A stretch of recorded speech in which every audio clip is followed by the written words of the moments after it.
Madame, mademoiselle, monsieur, bonsoir. Jacques Aristide à Washington. Bienvenue dans Le Monde aujourd'hui. Les titres que nous allons développer ce soir.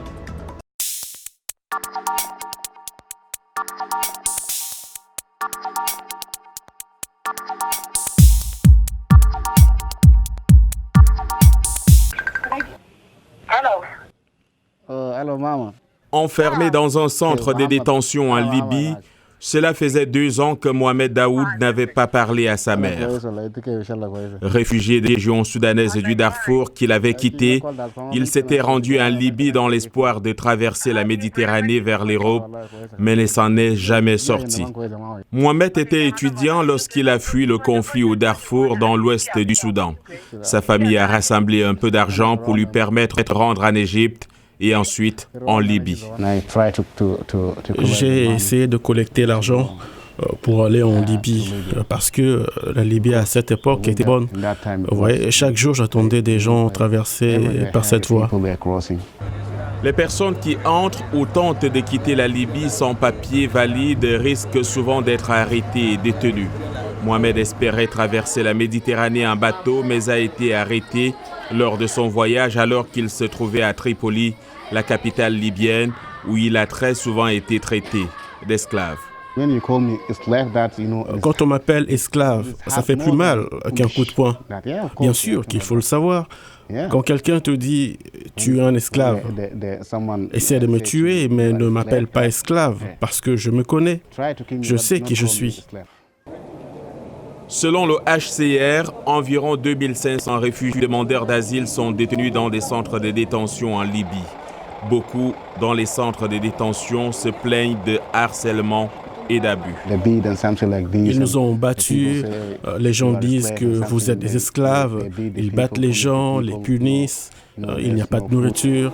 Mohamed Daoud est l'un des 306 réfugiés à atterrir au Rwanda dans le cadre d'un accord entre son gouvernement, le HCR et l'Union africaine. En 2019, pas moins de 2000 réfugiés et demandeurs d'asile ont quitté la Libye grâce à l'Agence des Nations Unies pour les réfugiés. Mardi, le centre de Kerman, la ville natale du général Qassem Soleimani, a été envahi par une marée humaine venue lui rendre hommage. Chef de la force Quds, l'unité d'élite des gardiens de la révolution, M. Soleimani était extrêmement populaire en Iran. Il a été tué vendredi par une frappe de drone américain près de l'aéroport de Bagdad. Pendant ses funérailles, la foule réclamait vengeance. En plus de CENTCOM, le centre de commandement américain, nous avons également identifié le Pentagone parmi les terroristes, ainsi que ceux qui ont donné l'ordre d'assassiner le général martyr Qassem Soleimani. Aussi, le secrétaire américain à la Défense et Donald Trump lui-même ont également été identifiés comme des terroristes et ils devraient être punis. Le 3e article du projet de loi d'urgence triple à partir d'aujourd'hui l'allocation de 200 millions d'euros pour renforcer les caisses des forces Quds et le projet a déjà été ratifié. Élevé à titre posthume au grade de général de corps d'armée, Qassem Soleimani est largement considéré comme un héros dans son pays pour le combat qu'il a mené contre les djihadistes du groupe État islamique en Irak et en Syrie. Après son assassinat, le chef de la diplomatie iranienne, qui devait assister jeudi à une réunion du Conseil de sécurité à l'ONU, s'est vu refuser un visa d'entrée aux États-Unis. La communauté internationale lance des appels à l'apaisement.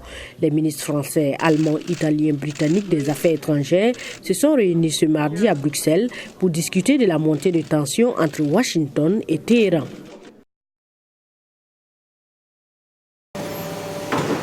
Des usines qui tournent à fond grâce à un approvisionnement correct en électricité. C'est le souhait des entrepreneurs locaux et étrangers. Ils perdent souvent beaucoup d'argent en période de rationnement, sans oublier le risque que les coupures brusques et fréquentes posent sur les installations. S'assurer que vos machines fonctionnent correctement.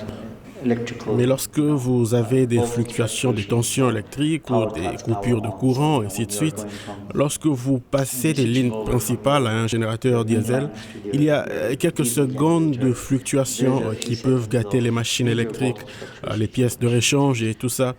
Et celles-ci doivent être remplacées et tout cela entraîne un coût. Le barrage devrait commencer à produire de l'énergie d'ici la fin de cette année. Partout en Éthiopie, les agriculteurs pauvres et les riches hommes d'affaires attendent avec impatience les plus de 6000 mégawatts que ce barrage va produire. Faire des affaires, c'est simplement lutter contre ces coûts et ils sont intégrés dans notre structure de coûts. C'est donc une chose avec laquelle nous sommes préparés, mais je pense que nous serons beaucoup plus compétitifs en gardant à l'esprit que l'accord de libre-échange africain et qui sera bientôt en place, le barrage de Renaissance aidera les industries éthiopiennes à devenir plus compétitives. Alors que des milliers d'ouvriers travaillent jour et nuit pour achever ce gigantesque projet, les négociations entre l'Éthiopie et l'Égypte restent bloquées, les pays voisins craignant qu'ils n'affectent leur approvisionnement en eau du Nil.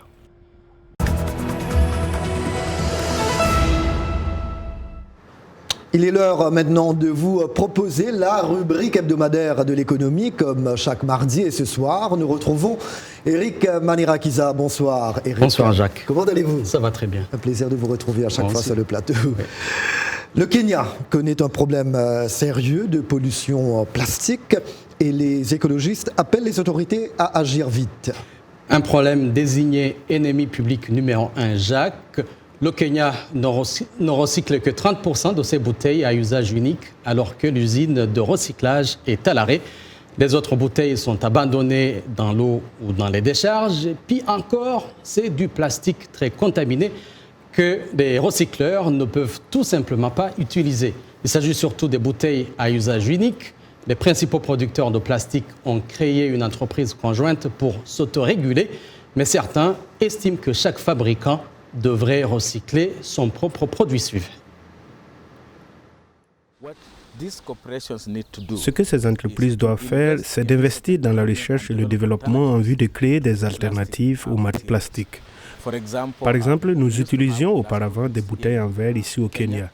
Mais étant donné que les entreprises font beaucoup de bénéfices grâce aux bouteilles en plastique, vous voyez que ces compagnies ne sont pas disposées à investir dans des systèmes de réutilisation et vous devez rendre la bouteille pour récupérer votre acompte. Voilà, le Kenya a interdit en 2017 les sacs en plastique et l'utilisation de bouteilles en plastique sur les plages ou dans les parcs. Mais les écologistes affirmaient que le recyclage des bouteilles issues de la transformation du pétrole n'est qu'un pansement sur une plaie hémorragique. Une plaie hémorragique. Revenons ce soir, Eric, sur la crise du 737 MAX. La compagnie American Airlines a trouvé un accord d'indemnisation avec Boeing.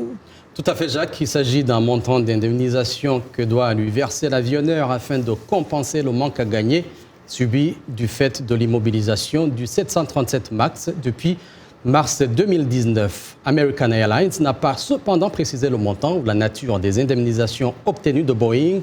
La compagnie exploitait 24 avions 737 MAX avant leur interdiction de vol suite aux accidents de Lion Air et d'Ethiopian Airlines ayant fait 346 morts au total. Elle a indiqué cependant qu'elle allait distribuer 30 millions de dollars à ses salariés dans le cadre du programme interne de répartition des bénéfices. La première compagnie aérienne américaine emboîte le pas à sa compatriote et rivale Southwest qui a annoncé mi-décembre distribuer 125 millions de dollars à ses salariés après un accord avec Boeing. Les compagnies ont dû annuler des centaines de milliers de vols en 9 mois et ne savent toujours pas quand elles devraient remettre le MAX dans leur plan de vol. Boeing avait inscrit dans ses comptes en juillet une charge de 5,6 milliards de dollars pour des compensations prochain. Tout à fait. Bonsoir Jacques, bonsoir à tous. Nous attendons toujours le meilleur joueur africain qui sera désigné aujourd'hui en Égypte entre Sadio Mané, Mohamed Salah et Riyad Mahrez. Mais en attendant, la Fédération togolaise de tennis organise jusqu'au 14 janvier le championnat ITF 4 de l'Afrique de l'Ouest et de l'Afrique centrale des moins de 14 et 16 ans au stade municipal de Lomé.